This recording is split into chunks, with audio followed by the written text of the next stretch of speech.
Olá, amigos. A paz seja com todos que acompanham o canal.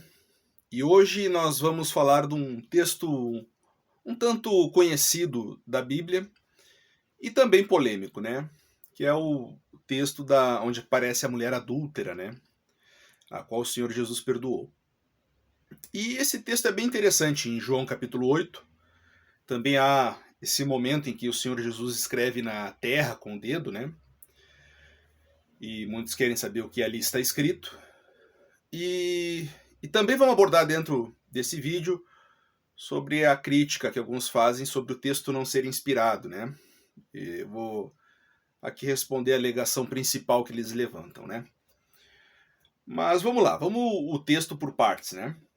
Vamos começar então lendo João capítulo 8, a partir do momento que sucede isso. Então tá, João 8, do 3 em diante. E os escribas e fariseus trouxeram-lhe uma mulher apanhada em adultério, e pondo-a no meio, disseram-lhe: Mestre, esta mulher foi apanhada no próprio ato, adulterando. E na lei nos mandou Moisés que as tais sejam apedrejadas. Tu, pois, que dizes? Aí diz assim, ó: isto diziam eles, tentando, para que tivessem do que o acusar. Interessante. Eu vou destacar até esse ponto aqui, tá? Eu acho que é aqui que importa nesse primeiro momento, tá?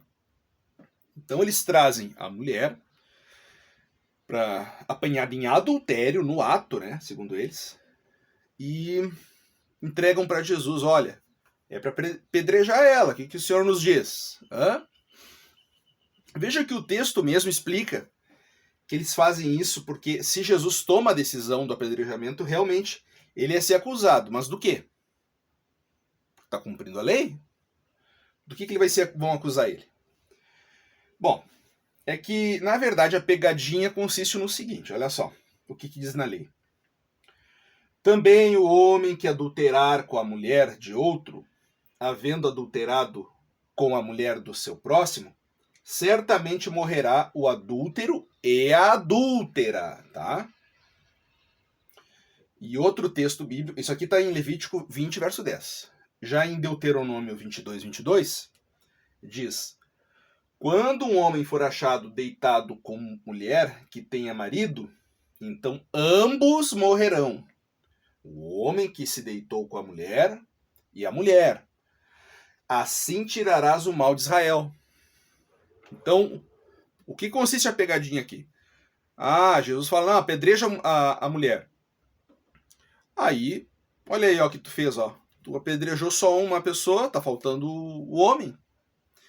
Só que tem mais coisa. Tem mais coisa. Presta atenção. Olha só. A pegadinha não era tão simples assim. Porque dentro aqui do que eles estão acusando, né, a mulher de adultério, tem mais um quesito. Eles trouxeram para Jesus e Jesus falou: olha, em um outro texto bíblico acontece uma coisa parecida. Ó.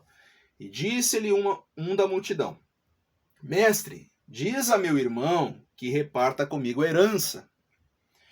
Mas ele lhe disse: Homem, quem me pôs a mim por juiz ou repartidor entre vós? Jesus não chegou diante de todos como juiz. Não é juiz de causas, dessas causas aí que trazem para ele. Também é importante destacar no livro Fariseus, Escribas e Saduceus, do Dr. Anthony Saldarini, que é dito ali, se eu não me engano, na página 206, eu marquei aqui, vai dizer o seguinte, eu já vou na parte aqui onde diz de maneira bem objetiva. Os sacerdotes e não os fariseus desempenham um papel preponderante na condenação e execução de Jesus. Os fariseus não são a autoridade governamental determinativa, mas detêm algum poder direto, eles têm algum poder para tal coisa. Então, em escalas hierárquicas ali, que é o apelo aos romanos, para que os próprios sacerdotes fazem isso, né? Essa relação direta para casos de morte, vão direto a autoridades romanas para matar Jesus, no caso. Mas eles também se constituem algum tipo de grau de autoridade, e depois os fariseus. Jesus, que na visão deles era uma pessoa comum, não teria poder de julgar coisa alguma. Teria que levar as autoridades para julgar. Então, assim, é um emaranhado nessa pegadinha. O Senhor Jesus, ele não ia mandar apedrejar a mulher, mas vamos trabalhar com essa hipótese, né? Se ele fosse seguir a regra ali, tentando querer seguir a lei, e apedrejasse a mulher, ele também demonstraria falta de conhecimento da própria lei, né? Porque tem que apedrejar o homem também. Ele não é autoridade para ficar mandando matar e prender pessoas, né? Então, tem uma série de questões aí. Jesus, o que ele faz diante de tudo isso? Aí agora nós vamos para outra parte do texto. Mas Jesus, inclinando-se, escrevia com o dedo na terra. E aqui é a parte interessante, né? O mistério. O que ele escreve na terra, né?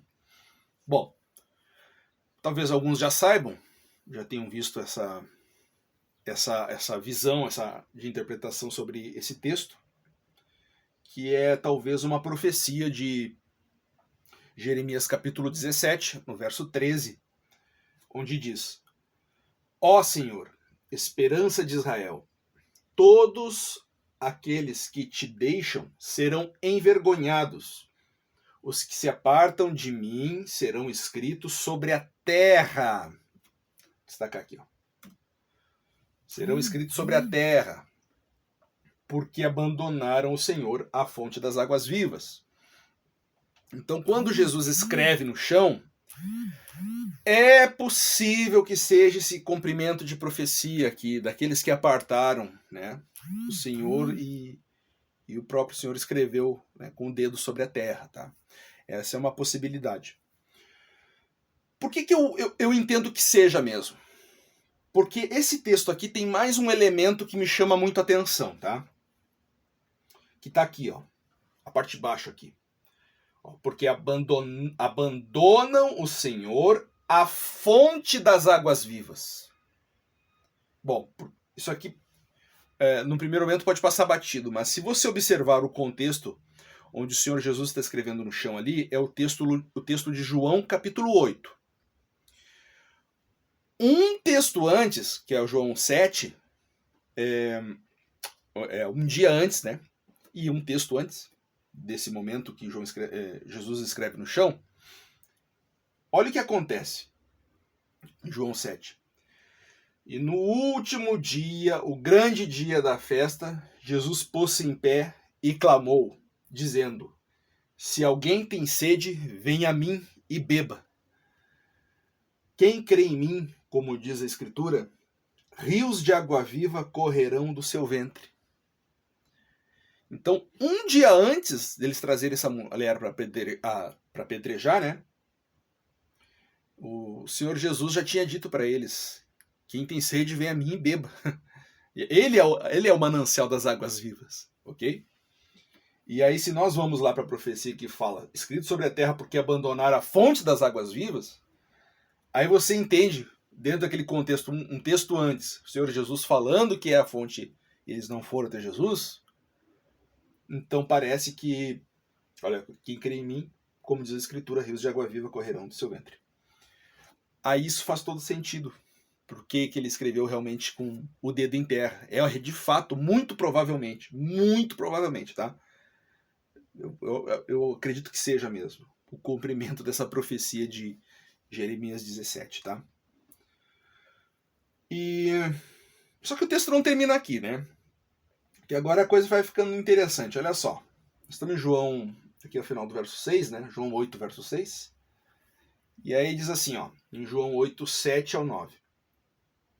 E como insistissem, perguntando-lhe, endireitou-se e disse-lhes: Aquele que dentre vós está sem pecado, seja o primeiro que atire a pedra contra ela. E tornando a inclinar-se, escrevia na terra. Porém, ouvindo eles isto, acusados pela consciência, saíram um a um, a começar pelos mais velhos até os últimos. Ficou só Jesus e a mulher que estava no meio. Bom, essa parte aqui, ó, Jesus fala. É uma frase muito conhecida tanto no meio cristão quanto no mundo, né? Quem não tem pecado, atira a primeira pedra, né? É muito curioso, porque pensem comigo assim, ó. Quando Jesus fala isso, eles são acusados pela consciência. Aí, claro, a gente fica num primeiro momento, porque as palavras, né? Essa palavra foi funda, né? Pessoa sem pecado tira pedra, ninguém vai querer tirar pedra, né? Porque todo mundo sabe que tem um pecado. Tá bem. Mas isso aqui é apologética de Jesus. Porque ele está devolvendo a questão para eles. Vocês lembram que no início, mestre, julga aqui, essa mulher aqui, ó, pegamos no ato aí, ó, deu para ele julgar. E aí, o que tu me diz? Para Jesus julgar. E o que Jesus faz? Devolve para eles. Para eles julgarem. Por quê? Eu vou mostrar para vocês que isso aqui passa batido por muitos, ó. Deuteronômio 17. Por boca de 2 testemunhas ou 3 testemunhas será morto o que houver de morrer. Por boca de uma só testemunha não morrerá. As mãos das testemunhas, eu vou destacar aqui. As mãos das testemunhas serão primeiro contra ele, para matá-lo. E depois as mãos de todo o povo. Assim tirarás o mal do meio de ti. Então, quando Jesus devolve a questão é o seguinte: eu não fui testemunha. Algum de vocês trouxeram aí, você é testemunha, você pode tirar a pedra. Vai, atira aí. Vamos lá. Faz o julgamento aí. Só que é o seguinte, se eles julgam a mulher, com aqueles moldes de pegadinha ali, eles estão violando a lei. Passíveis de condenação. Vocês perceberam? Jesus não era testemunha do evento. Eles que trouxeram que são. Tá? Então, quando Jesus devolve essa questão para eles, por isso que a consciência deles foi atingida. Não é de se admirar. Nada estava atacando a consciência desses caras. Estavam fazendo um ato totalmente ilícito. Eu acho que algumas palavras tocariam aqueles corações duros. Não. Então tá. Jesus devolve a questão. Tá? Julga aí então vocês, ó. Vocês aí que são testemunhas. Basicamente isso, tá? Basicamente isso. Vocês não têm pecado, né? Ela que tem o pecado, né? Então tá. Pode tirar a primeira pedra. Aí eles são acusados pela consciência. Tá? Bom, aí João 8 é dito assim. E, endireitando-se Jesus, e não vendo ninguém mais do que a mulher, disse-lhe: mulher, onde estão aqueles teus acusadores? Ninguém te condenou? E ela disse: ninguém, Senhor. E disse-lhe Jesus: nem eu também te condeno. Vai-te e não peques mais. Tá? Aí o que acontece nesse texto aqui? Olha só. Os críticos, né, do texto, desse caso, o texto da mulher adúltera, eles usam um argumento assim, ó. Não, mas ó, sabe o que acontece? É que esse texto, ele não está na maioria nos textos mais antigos, tá? Nas cópias mais antigas. Não consta o texto da mulher adúltera, tá? Então, assim, esse texto aí muito provavelmente é espúrio, não é real, tá? E é um bom argumento, vamos admitir. Você tem vários textos, os textos mais antigos do Novo Testamento, e não está lá o texto da mulher adúltera. Então, é um argumento bom. Só que o que eles esquecem é o seguinte. É bom pegar o depoimento dos pais da igreja, sabe? Porque é muito estranho. Você tem um compilado de textos aí, de papiros antigos, que não tem esse texto, mas os pais da igreja, que é do mesmo período ou próximo, estão falando desse texto. Tá tendo um conflito aí. O que está acontecendo? Bom, talvez Agostinho nos explique isso, tá? Ele vai dizer assim, ó. Agostinho. Alguns homens de pouca fé, ou melhor, alguns hostis à verdadeira fé, temendo como eu acredito, que a liberdade de pecar impunemente seja concedida às suas esposas, removam de suas escrituras textos a respeito do perdão do nosso Senhor dado à adúltera. Então Agostinho está falando o seguinte, olha, tem um povo aí bastante gente, não é pouco não. Os homens aí que removeram esse texto de suas bíblias, né? Com medo que o Senhor estivesse dando uma autorização para pecar, para viver de maneira libertina para a mulher. Isso é impressionante, cara. Esse texto é impressionante. Os caras removeram o texto dos papiros lá, porque temiam isso, né? Que a liberdade de pecar impunemente seja concedida às suas esposas. Impressionante, ó. Agostinho de Hipona que falou isso, tá? Então, assim, ó, se os caras lessem a Bíblia, se concentrassem, observassem, eles liam essa parte final aqui, ó, onde o Senhor Jesus diz: nem eu também te condeno, vai-te e não peques mais. Não peques mais. Jesus não deu, falou assim, ó, tá, vai lá, te diverte agora, solta aí no mundo aí. Não, vá e não peques mais. Isso é graça. Graça assim, ó, tu não merece porcaria nenhuma, tá? Tu só merece condenação do inferno. Jesus te resgatou, tá? Eu poderia questionar os resgates salvíficos de Deus. Não, mas aí tu tá... Deus, tu tá autorizando, então, que o fraudador, né, o ladrão, os outros tantos, possam pecar à vontade? Não, o Senhor salvou para tomar uma nova vida. Ok? Para andar em novidade de vida. A mesma coisa acontece com ela. Vai-te, não peques mais. Tá? Os caras empacaram nisso aqui, tá? Então, quando usaram o argumento que fala ali, que tem muitos papiros antigos que não falam sobre esse texto, lembra das palavras de Agostinho, tá? Os caras removeram da Bíblia achando que Deus estava autorizando a libertinagem e tal, e era uma passagem espúria, tá? É o fim do mundo. Era só ler o texto bíblico, tá? Bom, então era isso, meus irmãos. Eu acho que deu para explorar bastante o texto. Peço desculpas por demora nos vídeos também, porque tá tendo aí muitas atividades no dia a dia, muitas novidades na minha vida aí, que eu tô fazendo muitas coisas, mas em breve teremos vídeos mais próximos e recentes, tá ok?